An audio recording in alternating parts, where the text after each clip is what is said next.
It was a bright afternoon, the kind where the sunlight made everything look golden and the city seemed alive with energy. People walked quickly along the sidewalks, talking on their phones, carrying shopping bags, or hurrying to meet friends. Among them was an elderly woman. She moved slowly, carefully, holding a small grocery bag in one hand. Her steps were measured, but there was a weariness in her movement that spoke of years lived alone, of responsibilities carried quietly, of mornings that began early and nights that ended with silence. She had been planning to return home with a few simple things she needed for the week. Just some bread, milk, and a few vegetables. Nothing fancy, nothing urgent. But on that day, as she walked down the busy street, a sudden dizziness came over her. At first, she thought it was just a momentary wave of tiredness. She paused, gripping the edge of a nearby bench for support, her heart beating faster than usual. But the sensation didn't pass. In fact, it grew stronger, pulling at her legs, making it impossible to stand. Within seconds, she felt herself tipping forward. Her grocery bag slipped from her hand and tumbled onto the sidewalk, spilling a few items across the pavement. And then she collapsed. The street was busy, but people seemed frozen for a moment. Some glanced at her, then continued walking. Some whispered to each other, unsure of what to do. A few seemed hesitant, as if helping might cause trouble or they might not know how to act. In moments like this, fear often holds people back, and hesitation can feel heavier than the streets themselves. But in the middle of that hesitation, there were eyes that did not look away. A family standing a few steps away noticed her immediately. The father, a strong man with gentle eyes, was the first to react. He didn't pause to think about what might happen.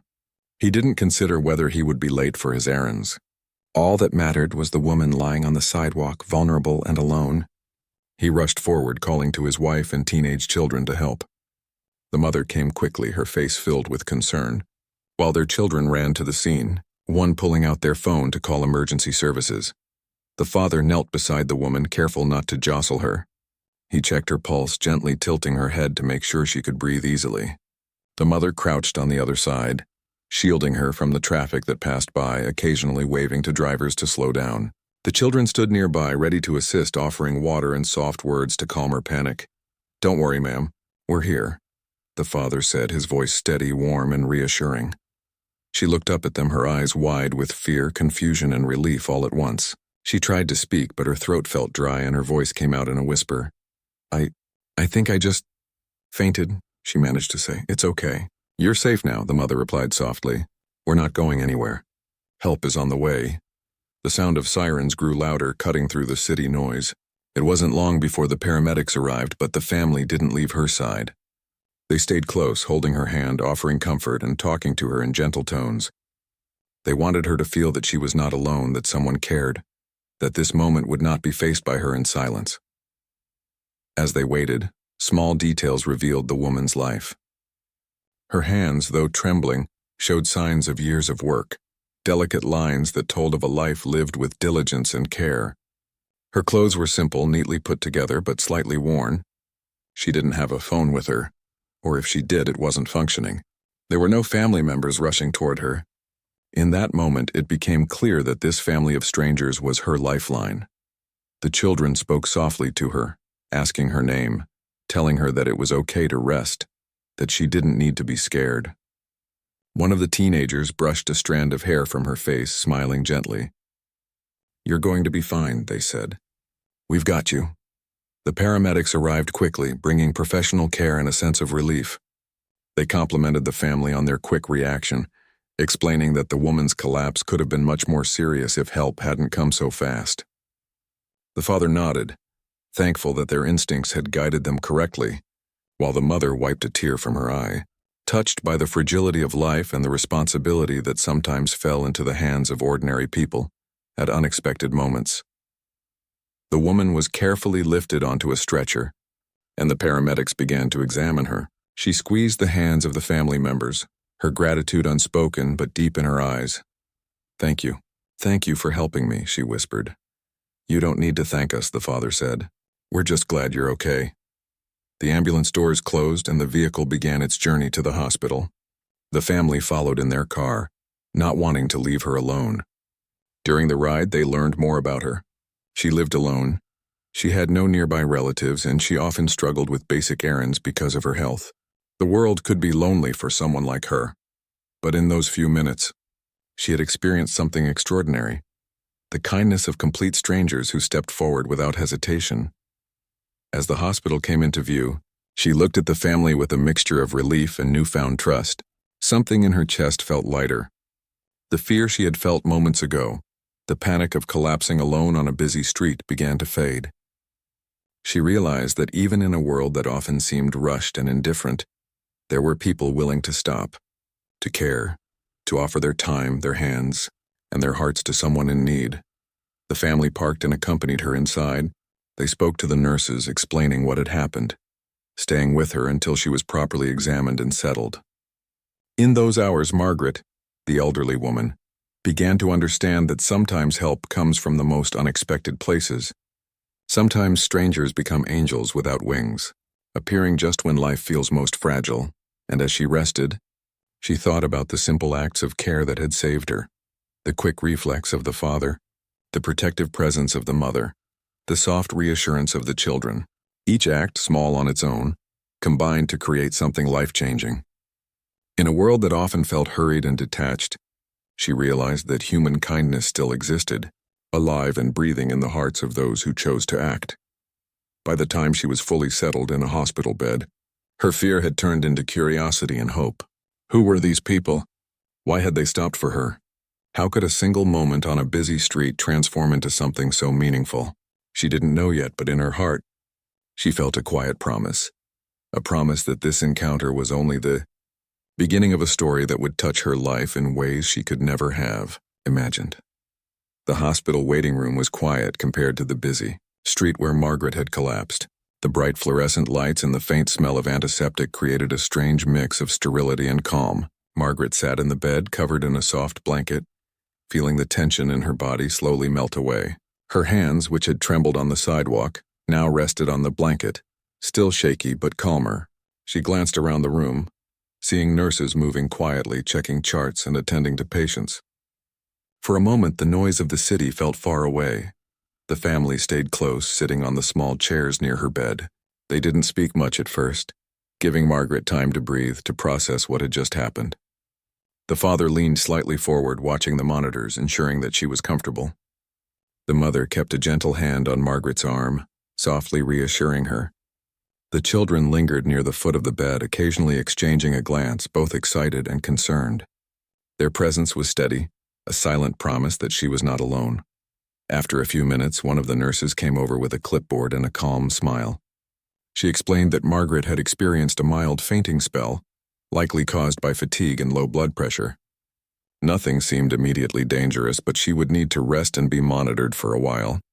Margaret nodded slowly, her mind still wandering back to the street, to the sudden chaos, and to the family that had appeared like a safety net. "You were very lucky," the nurse said gently. "If it weren't for those people who helped you, things could have been much worse." Margaret's eyes shifted to the family. They saved me," she whispered, a mix of gratitude and disbelief in her voice. The mother smiled softly. "We're just glad we were there when you needed help."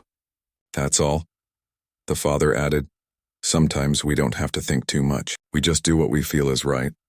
Margaret felt something warm in her chest. There was a sincerity in their words, a kindness she hadn't expected from strangers.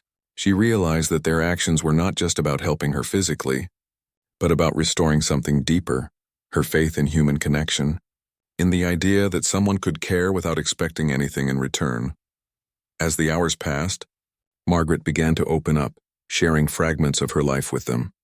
She explained that she lived alone in a small apartment, that her children lived far away, and that she often managed everything herself. She spoke quietly, her voice tinged with a mixture of pride and sadness. "I've always taken care of myself," she said softly. "I never like to bother anyone, but sometimes it gets hard." The children listened intently, their eyes full of empathy. They didn't interrupt or rush her. They simply absorbed her words, understanding that each sentence was a glimpse into a lifetime of independence and resilience. The father nodded occasionally, his expression thoughtful. The mother reached over and gently held Margaret's hand, squeezing it lightly as if to reassure her that she wasn't alone anymore. Margaret shared small details about her daily life, the simple routines that gave her comfort. the little joys she found in reading or tending to a few plants by her window. She talked about her struggles too, the loneliness that sometimes weighed heavily, the small accidents and health scares she had faced alone. The family listened quietly, offering soft words of understanding, sometimes laughing with her at light-hearted moments, sometimes letting her speak in silence when the memories were too heavy. The father asked her gently if there was anyone she could call, perhaps a friend or neighbor, someone who could check on her regularly. Margaret shook her head slowly. "No, I don't really have anyone nearby. My family, they live far away and I've always managed on my own. I didn't think I needed much help." The mother exchanged a glance with her children, then turned back to Margaret. "It's okay to accept help sometimes," she said softly. "It doesn't make you weak. It makes you human." Those words struck Margaret in a way she hadn't expected. She had spent decades managing on her own, priding herself on her independence. But in that moment, with this family who had stepped into her life without hesitation, she realized that accepting help wasn't a loss, and it was a gift. A connection that could make life brighter, safer, and more meaningful.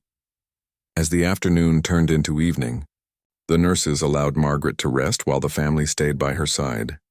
They shared small stories about themselves, the father talking about his work, the mother about her favorite recipes, and the children about school and friends. Laughter occasionally filled the room, lightening the atmosphere and making it feel less like a hospital and more like a living, breathing space of care. Margaret found herself smiling more than she had in days, maybe even weeks.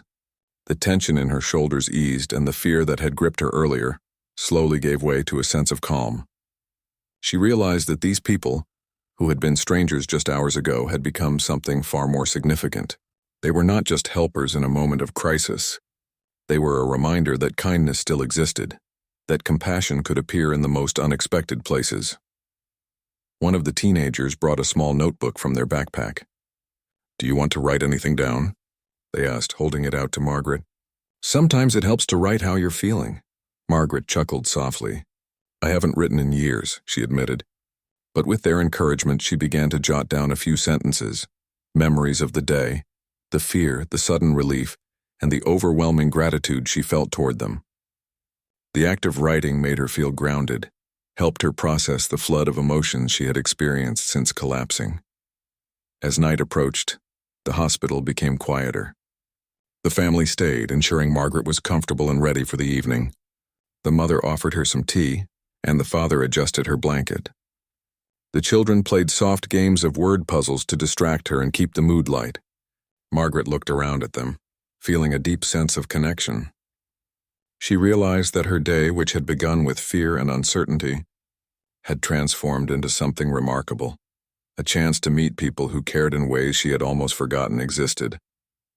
At one point, Margaret looked at the father and said, "I don't know how to thank you enough. You didn't have to stop, and yet you did. You all did." The father smiled gently. "No thanks needed. Just knowing you're okay is enough for us. That's all the thanks we need," the mother added. "And we hope you know if you ever need anything, we'll be here. Not because we have to, but because we want to." Margaret felt tears welling up in her eyes. It wasn't just gratitude. It was something deeper. Relief, trust, and a warm sense of belonging she hadn't felt in years. She realized that sometimes people appear in your life at the exact moment you need them, not by accident, but because life has a way of bringing hearts together when it matters most. By the time the nurses finished their final checks for the night, Margaret was calm, rested, and reassured. The family promised to visit her again and make sure she was okay. She watched them leave the room briefly, feeling a strange mixture of sadness that they weren't right there and comfort that she had met them at all. As she closed her eyes for the night, she thought about the day's events. She had started the afternoon alone, vulnerable and uncertain. By the evening, she had found not just help, but a connection. A family who had shown her what it meant to care, to act without hesitation, to bring warmth and humanity into a frightening moment. The realization filled her heart with hope. Life, she thought, could be harsh and unpredictable, but it also had moments of extraordinary grace, moments when strangers became lifelines, when kindness transformed fear into safety, and loneliness into companionship. Margaret drifted to sleep, feeling a quiet sense of peace. She knew that her journey with this family was just beginning. Their bond had started in crisis, but it had the potential to grow into something lasting. A friendship built on trust, care, and shared humanity. And for the first time in a long while, she felt a lightness in her chest. A warmth that promised better days ahead, days filled with laughter, conversation, and the comfort of knowing she was no longer entirely alone. The next morning, Margaret woke up feeling more rested than she had in weeks. The hospital room was quiet except for the occasional footsteps of nurses and the soft hum of machines. She stretched carefully, grateful that the fainting spell from yesterday had not caused any serious harm. Even so, her thoughts kept drifting back to the family who had saved her. She could still feel the warmth of their hands, the reassurance in their voices, and the calm determination that had turned a frightening moment into one of safety. Before long, the door opened gently. It was the mother from the family, her face lighting up as soon as she saw Margaret awake. "Good morning," she said softly. "How are you feeling today?" Margaret managed a small smile. "Much better, thank you. I can't stop thinking about you all. About yesterday." The mother pulled a chair closer and sat beside her. "You don't have to thank us. We were just glad to be there. But I'm glad to see you awake and okay." Margaret hesitated for a moment, then spoke slowly. "I don't have anyone to check on me like this. I've lived alone for so long. And yesterday, it made me realize how lonely it can get. I didn't know I needed help until I had it." The mother nodded, listening carefully.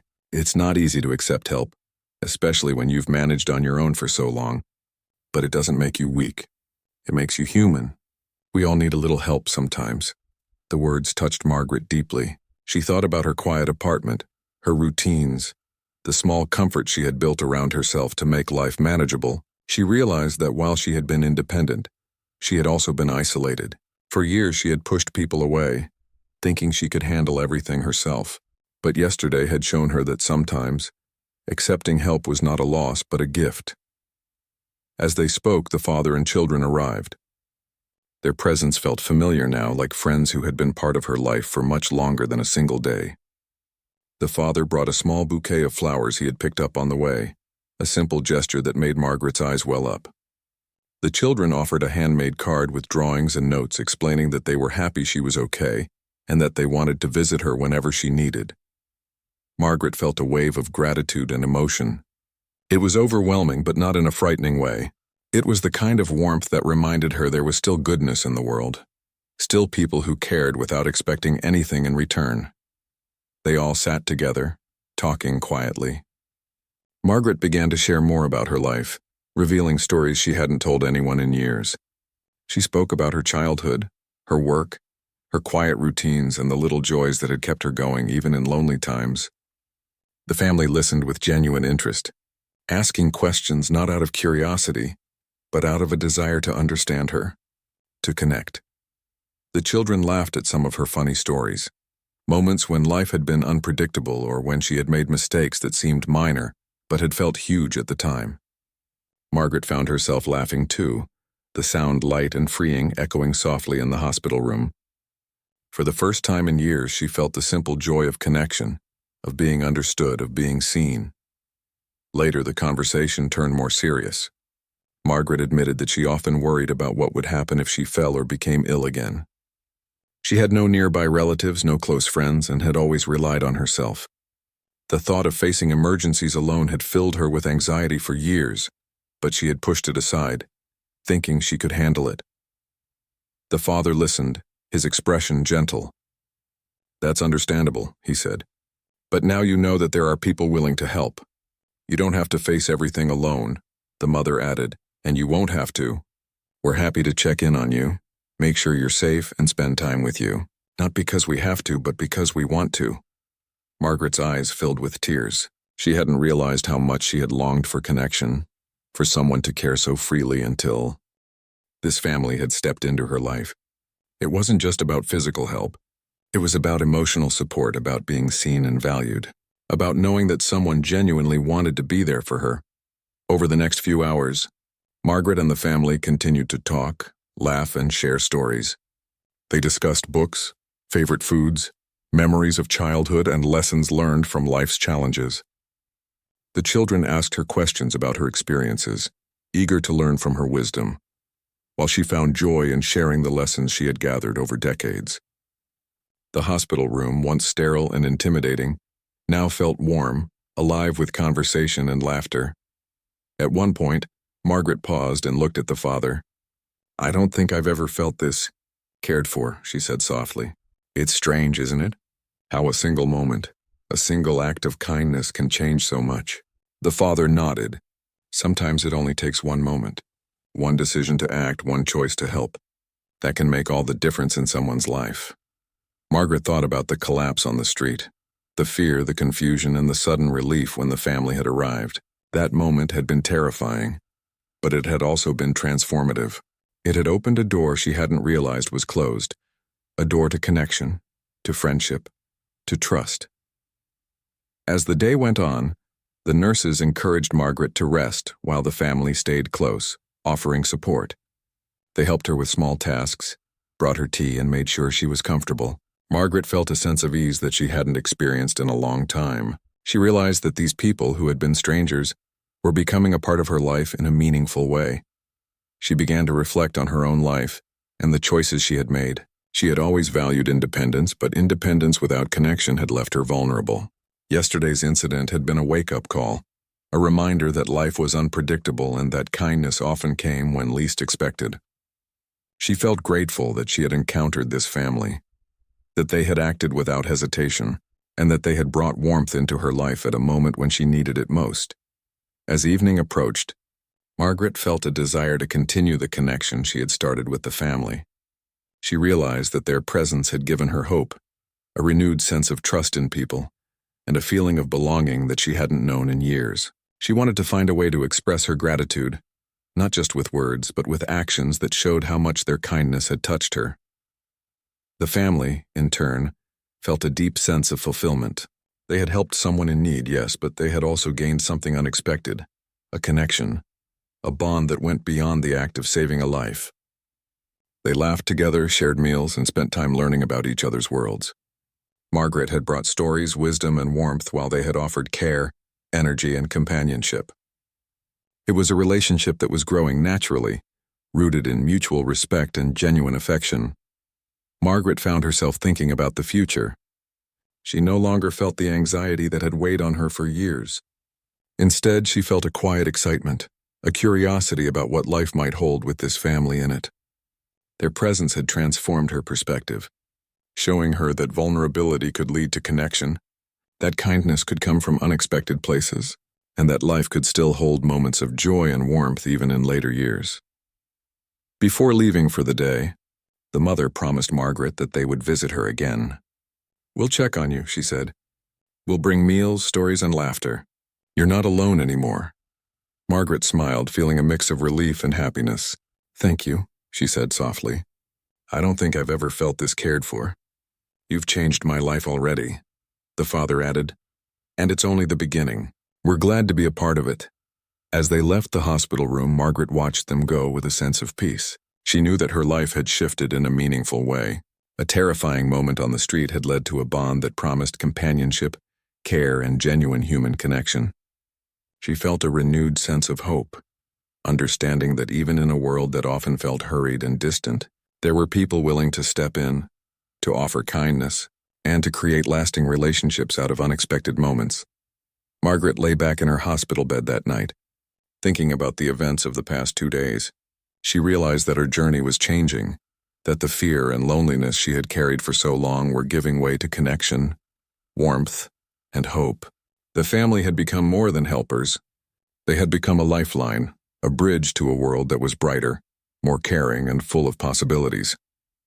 As she closed her eyes, Margaret felt a deep sense of gratitude. Life could be unpredictable, but it could also be beautiful in ways she had never imagined.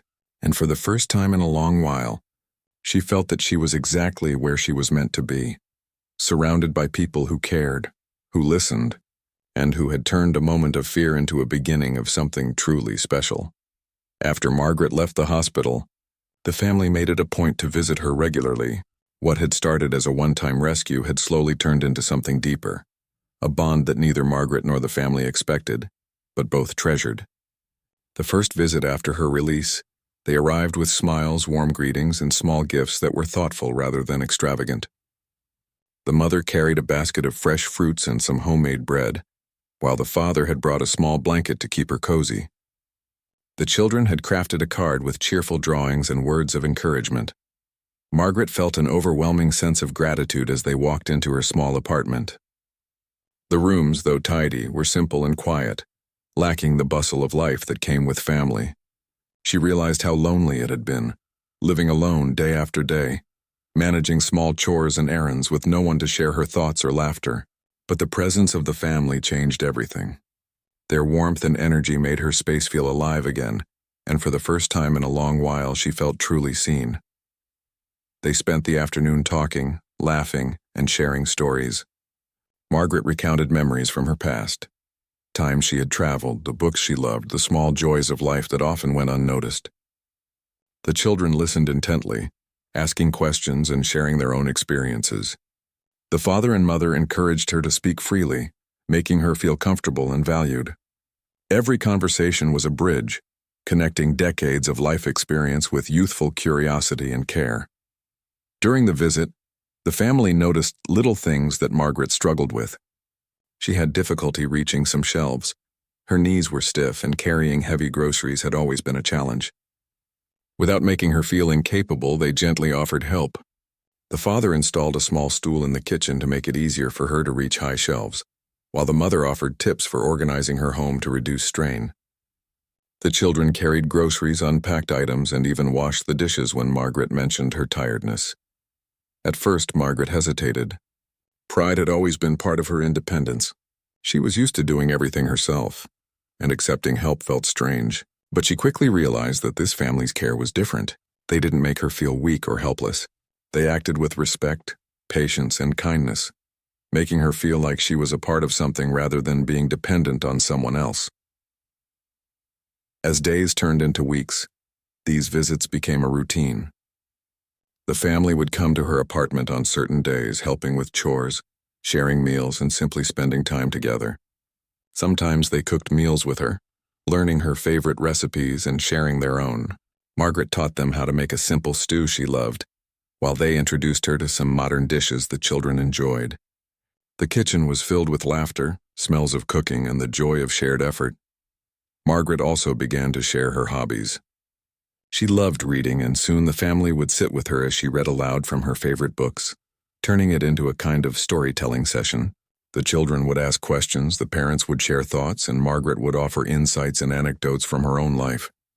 It was a learning experience for all of them, bridging generations, and creating a space where knowledge, experience, and imagination flowed freely. One evening, after a long day of helping around the apartment, Margaret sat quietly with the family, feeling a sense of peace she hadn't known for years. She looked at the mother and said softly, "I never realized how much I needed this. Not just the help, but the company, the care, the kindness. I feel alive again." The mother smiled gently. "You've always been strong, Margaret. You just needed people who could share the load and share the moments with you. Strength doesn't mean doing everything alone." The father nodded in agreement. "It's about balance. You bring wisdom, warmth, and stories. We bring energy, support, and presence. Together it makes life richer." Margaret felt tears welling in her eyes, but they were not tears of sadness. They were tears of relief, gratitude, and a deep sense of belonging.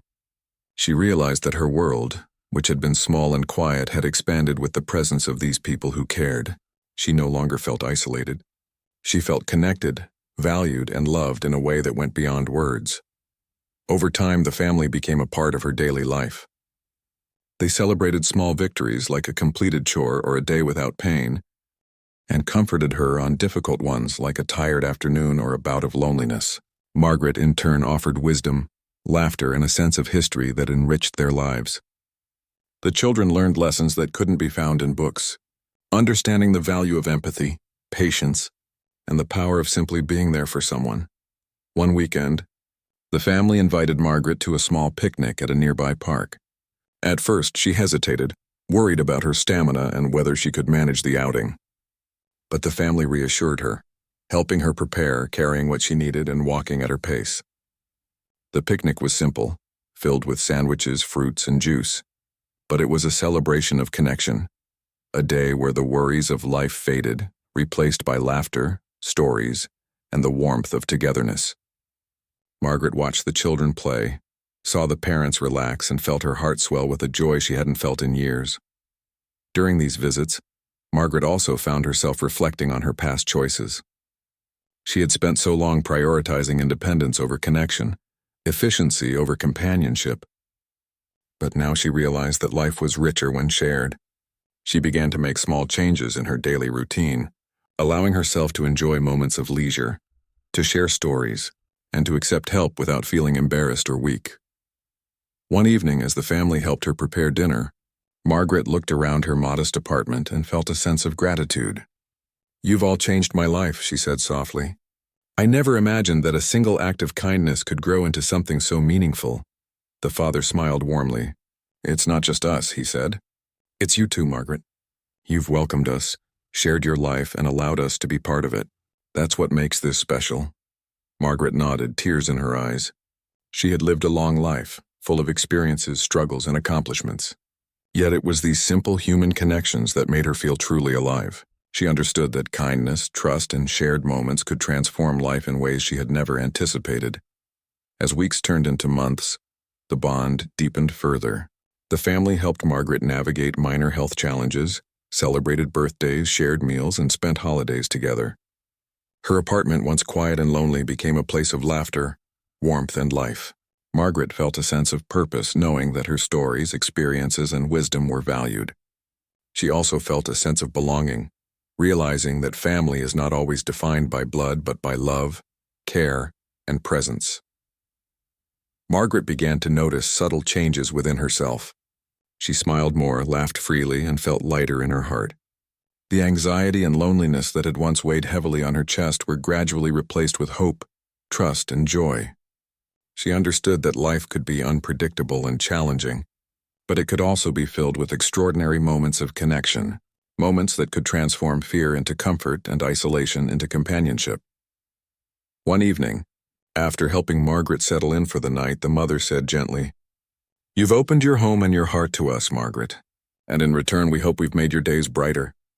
Margaret nodded, her eyes misty with emotion. "You've done more than that," she said softly. "You've reminded me that kindness exists, that humans can care deeply without expectation, and that life can still surprise me with joy." The children chimed in, sharing small anecdotes from the day, making her laugh until her cheeks hurt. Margaret realized that this was more than friendship. It was a connection that transcended generations, a bond that had grown from a single act of courage and compassion on the street. That night, as she prepared for bed, Margaret reflected on the journey she had been on.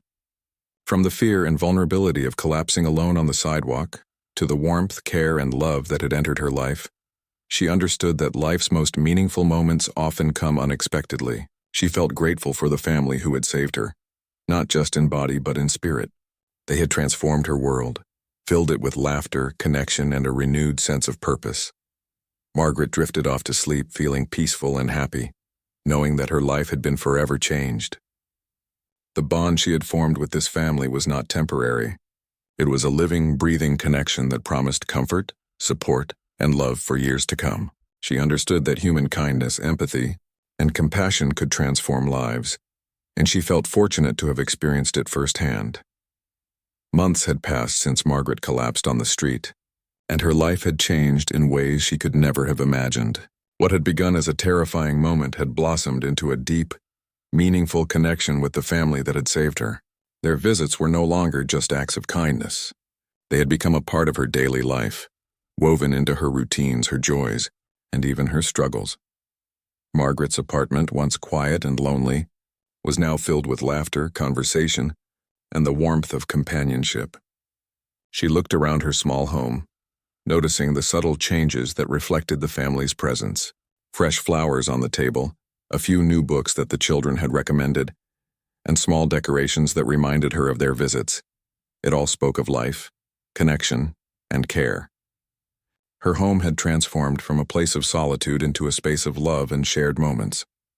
One afternoon, the family arrived with a basket of food and a cheerful energy that immediately lifted Margaret's spirits. The children ran ahead, helping unpack groceries and placing things where Margaret could easily reach them. The father carried a few items to the kitchen, while the mother sat beside Margaret on the sofa, gently asking about her day. Margaret smiled at them, feeling a warmth in her chest she hadn't felt in years. "I never thought I'd feel this connected again," she said softly. "You've all made my life brighter than I could have imagined." The mother reached over and squeezed her hand. "We're happy to be part of your life, Margaret. You've welcomed us, shared your stories, and allowed us to care. That's what makes it special." Margaret nodded, tears welling up in her eyes. She realized that life's greatest gifts often came in unexpected forms, and that human kindness could transform even the loneliest hearts. As the afternoon progressed, they decided to do something special.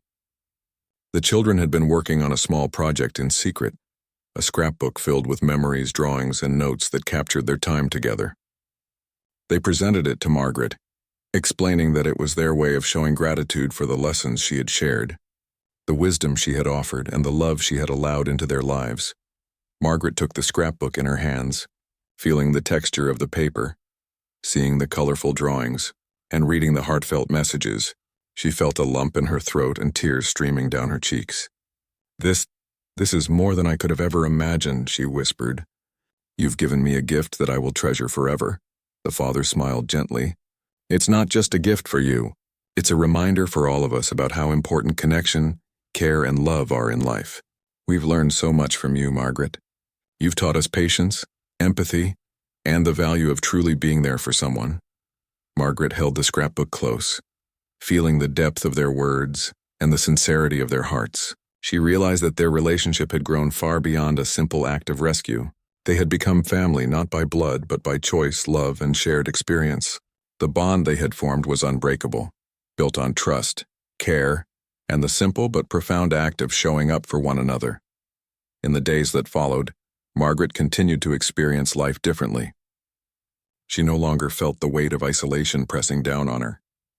Instead, she woke each morning with a sense of anticipation, knowing that the family might visit, share a meal, or simply spend time together. The small joys of life, tea in the morning, a walk in the park, reading together, had become moments of deep happiness, moments that filled her heart and reminded her of the goodness in the world. One evening, Margaret invited the family over for a small celebration. She had prepared a simple meal, wanting to show her appreciation in her own way. The table was modest but filled with love, and as they sat together, laughter and conversation flowed easily. Margaret looked around at the faces of the family, each one reflecting warmth, kindness, and genuine affection. She felt a profound sense of gratitude for the unexpected turn her life had taken. After dinner, she stood up and addressed them quietly. "I want to thank you all," she said, her voice trembling with emotion. "You didn't just save me on the street. You've given me a life I thought I had lost. You've given me laughter, companionship, and hope. You've shown me that family isn't just about blood. It's about love, care, and being there for each other. You've changed my life forever." The mother reached over and held her hand. "You've changed ours too, Margaret," she said softly. "We've learned so much from you about strength, resilience, and the beauty of small acts of kindness. Being part of your life has been a gift for all of us." The children smiled, their eyes shining with emotion. "We love spending time with you," one of them said. "You make our lives better too." Margaret felt tears streaming down her face, but they were tears of joy. She realized that the fear, pain, and loneliness she had felt before had been replaced with connection, love, and the comfort of knowing she was never truly alone. Her life, once filled with uncertainty and quiet solitude, was now rich with shared moments, laughter, and heartfelt bonds.